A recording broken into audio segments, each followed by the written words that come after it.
lagi. Jangan lupa subscribe tau.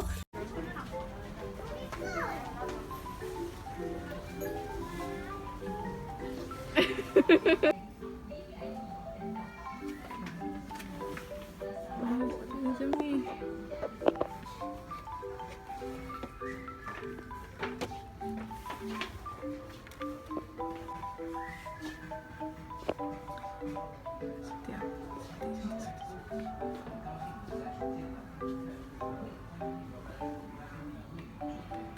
Alah,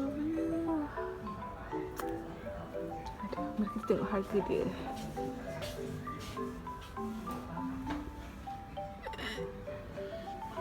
Cantik ni, tak kat ujung katil. Tapi nak ambil macam tu dulu lah.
Okay guys, before we start decorating my room, so jom kita minum kopi dulu.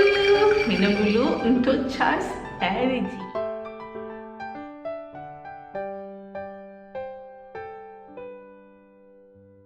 Okay, ini gambaran lah, kira gambaran. Nanti kat situ Mira akan buat Mira punya tempat study desk.